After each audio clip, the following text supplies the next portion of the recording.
On the May 1, 1945, aboard HMS Formidable operating in the waters off Okinawa, a small group of American liaison officers stood on the flight deck watching events unfold with a growing sense of dread. They knew what was coming. They had seen it happen before, and they knew exactly what the outcome would be. A Japanese Zero, converted into a flying bomb and loaded with 550 pounds of explosive, was diving at full throttle toward the carrier at roughly 300 miles per hour. The American officers braced themselves. They had watched kamikaze strikes obliterate American flight decks, ignite aviation fuel stored in open hangars, and chain detonate armed aircraft sitting in rows. They had seen ships turned into floating pyres. They expected catastrophe. The Zero struck HMS Formidable's flight deck with full force. The explosion was enormous. Smoke billowed across the ship. And then something happened that the American observers found almost physically impossible to process. The fires were contained. The damage was visible but localized. Repair crews moved with calm efficiency. At 0818 hours, just 37 minutes after the kamikaze struck, HMS Formidable resumed flight operations. One American officer, reportedly speechless for some moments, turned to his British counterpart and offered an observation that has become one of the most quoted lines of the entire Pacific War. The remark, attributed to various witnesses but consistent in its essence, went roughly as follows: "When a kamikaze hits a United States carrier, it is 6 months in the repair yard. When it hits one of ours, it is a case for the sweepers." What these American officers had witnessed was not luck. It was not a fortunate angle of impact or a kamikaze carrying less explosive than usual. What they had witnessed was the product of a fundamentally different philosophy of warship design, one conceived by a Royal Navy officer named Stanley Goodall and his team in the mid-1930s, refined under enormous pressure as war approached, and validated in the most unambiguous way possible in the skies above the Pacific. The British armored carrier had just proved, in full view of allies who built their own fleet very differently, that certain engineering choices could mean the difference between a ship surviving a direct hit and a ship ceasing to exist as a fighting vessel. The story of why British and American carriers responded so differently to the same weapon begins not in the Pacific but in the mid-1930s. In the offices of the Director of Naval Construction in London. The Royal Navy had spent years watching the development of naval aviation with a particular anxiety born of geography and politics. Britain was a maritime empire dependent on sea lanes, with a powerful land-based air force already committed to the defense of the home islands, and with a carrier doctrine focused on operating in waters where enemy air power would be a persistent and organized threat. The Mediterranean was never far from the minds of British planners. In those confined waters, enemy land-based aircraft would always be able to reach a British carrier. There would be no comfortable operating radius beyond the range of shore-based bombers. A British carrier would need to absorb punishment. The solution that emerged was radical for its time and bitterly contested on grounds of cost and weight. Stanley Goodall proposed fitting the new Illustrious class carriers with a fully armored hangar. This was not merely armor plating applied to a few strategic points. It was a genuine armored box, a closed and protected space in which aircraft could be housed, serviced, and armed, with 3 inches of hardened Krupp cemented steel forming the roof and additional armor on the sides. The hangar deck itself was part of the structural hull, meaning the armor was integral to the ship's strength rather than bolted on as an afterthought. The flight deck above this armored box was also armored, making it the structural deck of the ship and giving it the capacity to initiate a bomb's fuse before the weapon could penetrate to the hangar below. The cost of this protection was severe and immediately apparent. An armored carrier was heavier than a conventional one. The weight of steel imposed strict limits on the size of the air group the ship could carry. Where American fleet carriers of the Essex class could operate 90 aircraft or more, the British armored carriers of the Illustrious class were typically limited to around 36 aircraft in the closed hangar, though deck parking could increase this somewhat. The hangar itself was shorter, narrower, and lower than its American counterpart. Maintenance was more difficult. The operational tempo achievable with a smaller air group was a genuine tactical limitation. These were not trivial trade-offs. They were conscious sacrifices made in exchange for something the Royal Navy valued above raw offensive striking power: survivability. Goodall died in 1967 and so lived to see the full implications of his design philosophy play out, though the validation came most dramatically in the spring of 1945 in waters he never sailed. It was in those weeks off Okinawa, during Operation Iceberg, that the Japanese Kamikaze program met the British armored carrier in conditions of repeated and systematic testing. The strikes began arriving in late March and continued through May. HMS Indefatigable was struck at 0704 hours on April 1, 1945 by a kamikaze that hit the junction between the flight deck and the island's superstructure. The impact created a 24 by 20 foot depression in the armored deck. It killed 14 men and wounded 47. It was unquestionably a devastating moment for those aboard. By 0820 hours, 76 minutes after impact, Indefatigable was operating aircraft again. The damage was real. The ship was not. This pattern established itself with a consistency that could not be attributed to fortune. On May 4th, HMS Formidable was struck again, this time by a kamikaze that penetrated far enough to cause fires among parked aircraft on deck. The fires burned. Aircraft were destroyed. But the armored deck acted precisely as designed. It prevented the fire from reaching the fuel and ordnance stored in the armored hangar below. The contained fire was manageable. It was fought and extinguished. HMS Formidable resumed flight operations within 5.5 hours. In absolute terms, losing 5.5 hours of operational availability during a naval campaign is significant. Compared to the alternative, it was almost incomprehensibly fortunate. HMS Victorious was struck on the same day, May 4th, by a kamikaze that hit at an angle that maximized penetration. The armored deck was holed. Damage was significant. At 1030 hours, 48 minutes after impact, Victorious was operating aircraft. An American observer's account of this strike noted, with some mixture of admiration and bewilderment, that the British appeared to regard a kamikaze strike as roughly equivalent to a navigational inconvenience. HMS Formidable's second strike came on May 9, 1945. Another kamikaze, another direct hit on the armored deck. More fires among the deck park. More deaths among the crew working in exposed positions. The armored box below remained intact. Operations resumed within an hour. A fire that on an American carrier might have reached aviation fuel stored in open bays, detonated armed aircraft staged on an unprotected hangar deck, and turned the ship into an uncontrollable inferno simply could not spread in the direction that mattered most.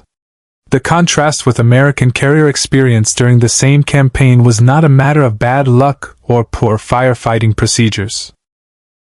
American carriers were built to a fundamentally different philosophy, one that prioritized offensive power, maximum air group size, and operational tempo. The American open hangar design, derived from pre-war doctrine and the requirements of Pacific distances, meant the hangar was not an armored box but an open, ventilated space integrated with the main deck. Aircraft could be staged, fueled, armed, and launched in greater numbers and with greater efficiency. The Essex-class carrier was a more powerful offensive instrument than the illustrious class. No informed observer disputed this.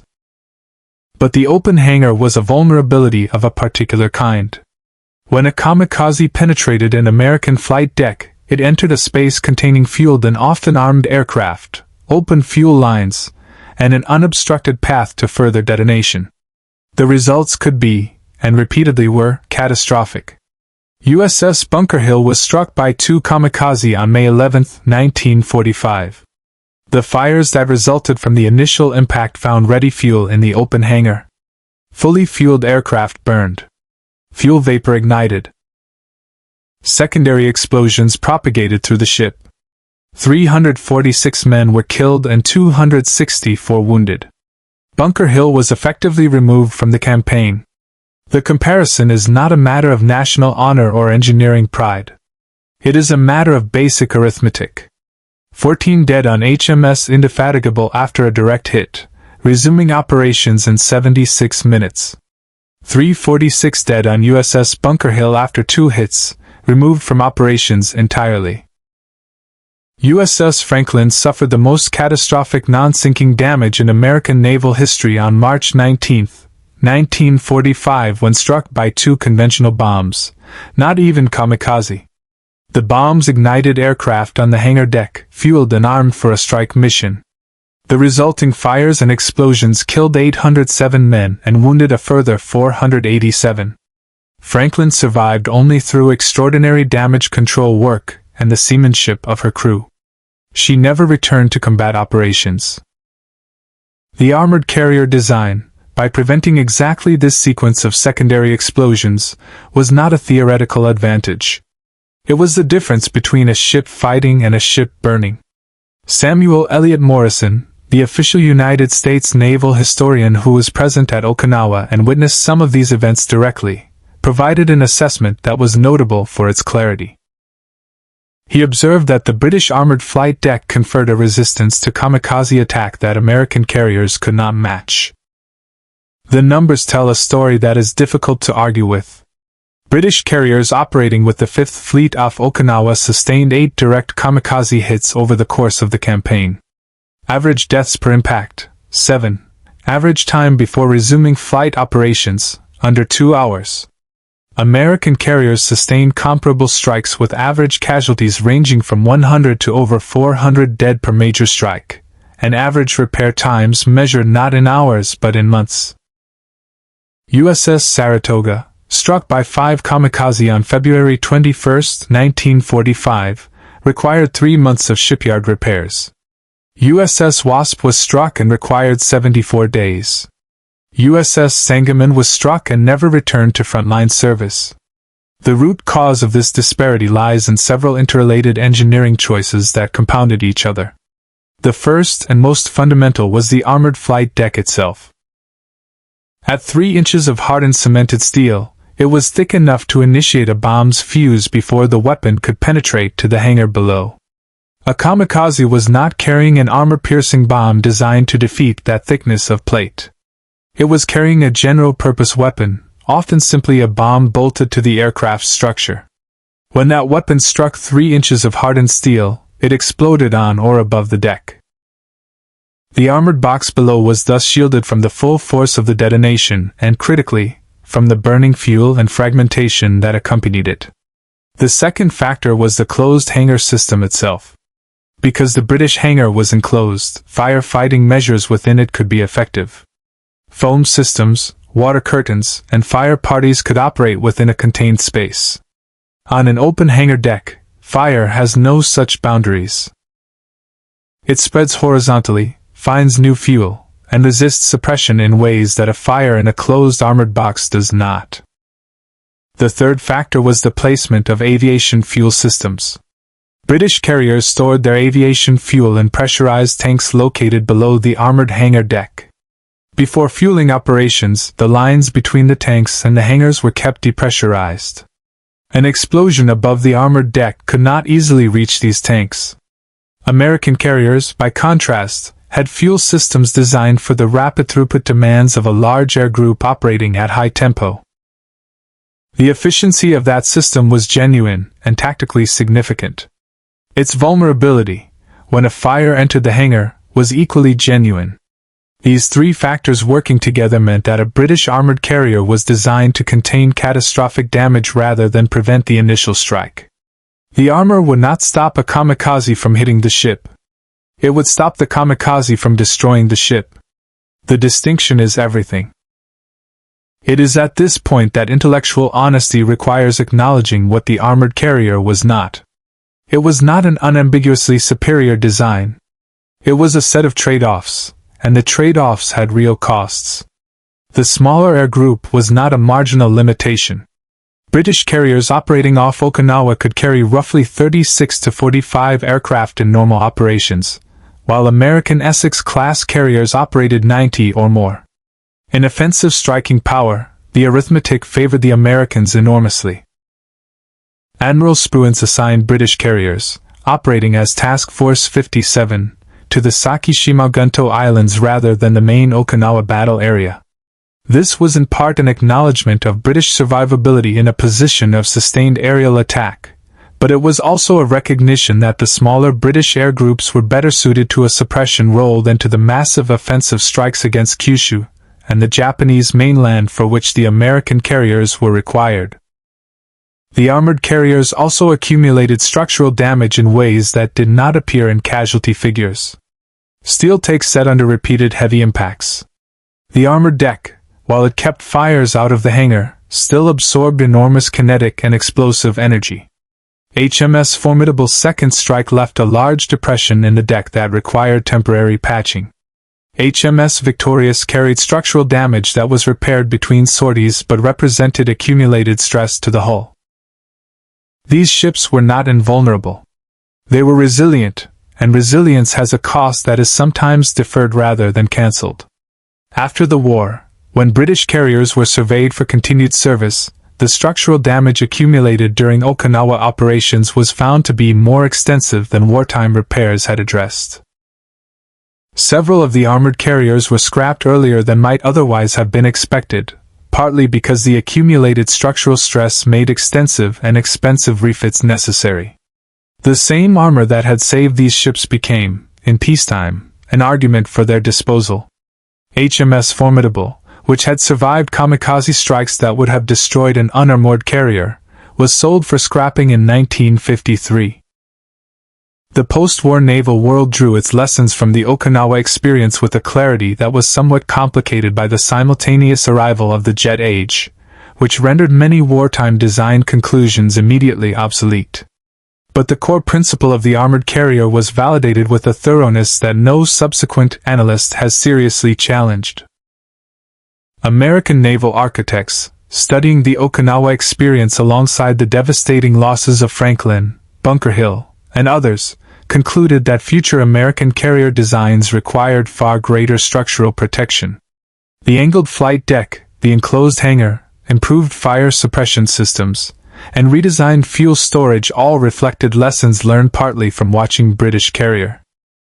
The USS Midway class, laid down before the war ended and entering service in 1945, incorporated significantly heavier armor than the Essex class. The subsequent Forrestal class, which defined the American supercarrier concept for the Cold War era, included an armored flight deck as a basic design requirement. The specific architectural solution was American, evolved from American requirements and resources. But the underlying principle, that a carrier's flight deck must be designed to resist penetration by air-delivered weapons, was a British lesson written in the simplest possible terms on the flight deck of HMS Formidable on the May 1, 1945. Admiral Spruance made one operational decision during the Okinawa campaign that speaks more clearly than any subsequent historian's assessment. When the Kamikaze campaign was at its height, and the question of which carriers to commit to the most exposed and sustained positions arose, he consistently assigned British armored carriers to the sectors where aerial attack was most persistent and concentrated. He did this not because the British air groups were more capable offensively, but because he understood at the level of tactical common sense what the engineering had achieved. He knew, from watching and from reports, that a British carrier could take a kamikaze hit and keep fighting. He was not prepared to stake the campaign on American carriers doing the same. Stanley Goodall's armored box was never designed to make its crew invulnerable, or to make the ships that carried it unsinkable. It was designed around a single clear-eyed recognition that in the waters where the Royal Navy expected to fight, ships would be hit, and a ship that could be hit and keep fighting was worth more than a ship that could carry twice as many aircraft but could not survive the strike that was coming.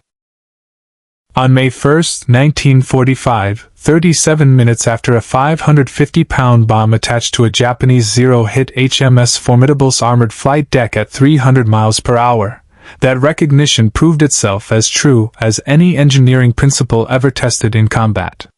The sweepers manned their brooms. The ship flew its aircraft.